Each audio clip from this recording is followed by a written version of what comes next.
Welcome back to the channel. Today we're talking about two of my favorite short travel trail bikes that I rode this past year. And that is of course the all new Yeti SB135 and the Santa Cruz 5010.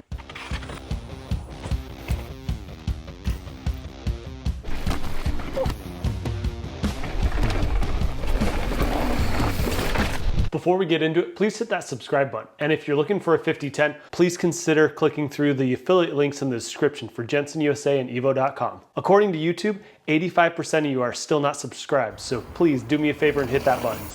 Now let's get into it. I feel this category has morphed a bit from straight trail bikes to now include beefed up XC whips. And while the Yeti and Santa Cruz are fast, they're still solid get out there and have fun trail bikes. Previous versions of the 5010 were dual 27.5-inch wheels, and while quick, the pedals beg to get off the ground. The newest version of the 5010 retains that lively attitude, but with mixed wheels is looking to be ridden on more trails with more control. The SB135, on the other hand, maintains its 27.5-inch wheels, but beefs up the fork and can even be had with 160 millimeters out front. Let's get into the fun stuff and why these bikes are the best of the best if fun is your goal. Unlike a lot of enduro bikes I generally ride, these bikes aren't going to hold your hand down the gnarliest terrain, and I definitely wouldn't recommend the point and shoot approach. So we'll start with what is likely their weakest descending category. In the chunk, the Yeti is the clear winner. It tracks the ground better and at high speeds doesn't get as easily overwhelmed or start to buck. However, the bigger front wheel and higher front end of the 5010 does keep things rolling, and it's only when you really feel the back end hopping around that you start to reel things in.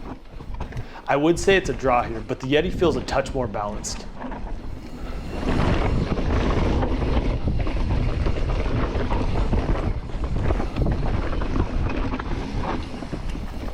My next category is steeps, and the 5010 is the clear winner on that one, largely because of the higher front end I already mentioned.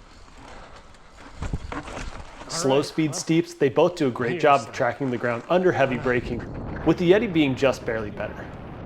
5010 rides the chief.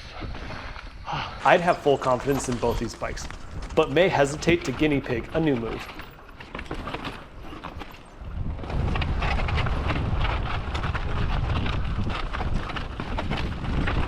On to jumps and cornering, and for me, that's really why I'd buy one of these bikes. They both do an amazing job with steep lips and tight transitions. I struggle to have a winner here, and while I feel both bikes have a nice balance to them, the Yeti wins out when it comes to moving around in the air and feels slightly more stout for big jumps. Moving about the trail, both bikes are especially easy to place and track nicely. The 5010 claims to have a lower standover, but it's clear with the Yeti that you have more room front to back. The lower stack of the Yeti means the standover is preserved. Furthermore, the Yeti suspension, like I mentioned in the section on chunk, holds the line better in sweeping turns and off cambers. Both the SB135 and 5010 deliver where expected and are more well-rounded than many other bikes with similar travel.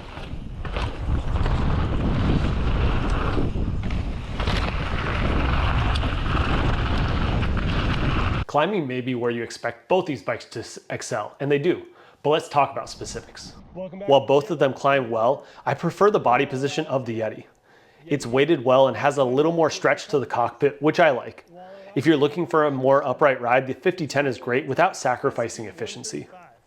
Technical climbing, the big wheel does get over things better, but that's just the front end, so it's really not a huge benefit.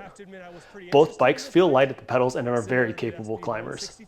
Around switchbacks, the Yeti's added weight on the front does help, but both are above average. The last note on climbing is that these are not downcountry or XC bikes. They are trail bike weights and comfortable climbers. The old 5010, I'm talking 2 generations ago, felt more like a small-wheeled XC bike. This doesn't. I'm a fan of these bikes because of how playful and nimble they are when we're talking about jumps and cruising fun trails. Not just fast and smooth trails, but real mountain bike trails. If your idea of a trail ride involves spandex and a heart rate monitor, then honestly, I'm looking at these bikes from an entirely different perspective. Let's jump right into quality and value before we talk about who these bikes are for. First off, this may be just about the best time to scoop one of these up. Nice. If you can, please use the affiliate links in the description for Jensen USA and evo.com. Evo has 23s and 24s, and stock is okay. Jensen has 24s and 25s, but stock is pretty limited. And then Yeti Cycles has SB130s on sale, but for some reason Evo and Worldwide Cyclery don't currently have them marked down. If you're looking for the most baller option, Yeti still has the top frames and builds in stock, so check them out. I won't go too deep into builds because I built my 5010 from the ground up, but I do lean toward the Fox 36 on the Yetis. When we're talking about features, adjustability and ease of use, both Yeti and Santa Cruz are top notch.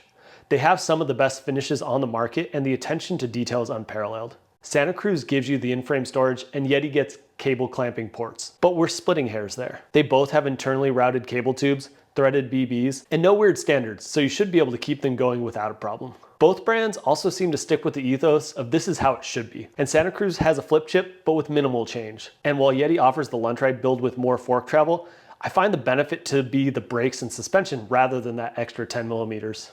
Last note is on warranty. Lifetime warranty for both companies, but Santa Cruz does apply that to their bearings as well. I've had great personal experience with Santa Cruz and heard nothing but good from friends and subscribers about the Yeti warranty. Yeah. Now let's get to some final thoughts on who these bikes are for. First thought is I'd be happy with either. For the rider looking for the more all-around trail bike, you'll probably find more appeal from the 5010. For the rider looking for that jib-tastic rally machine, the SB135 requires more, but gives more. I mentioned I prefer the brakes and suspension of the lunch ride, but I actually don't want the extra fork travel. Yes, it helps on steeps and maybe high speed, but that's not what I'm looking for from the 135. Especially as a second bike, the SB135 wins out in my book. Now, if only Evil would bring back the calling.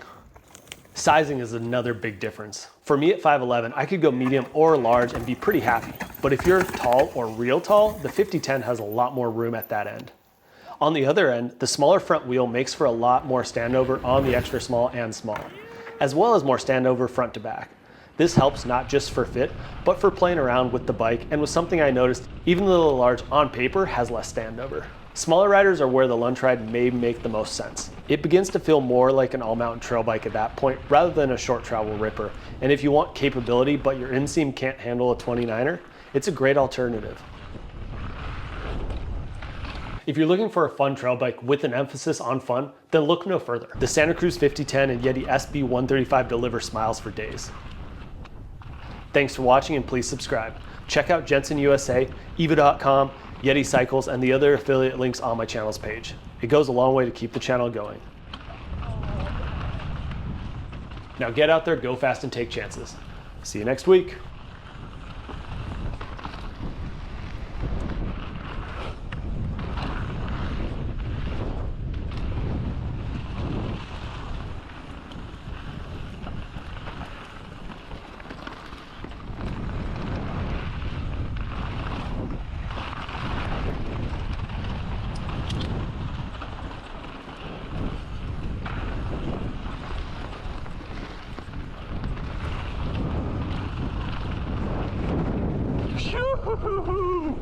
That wind, oh man.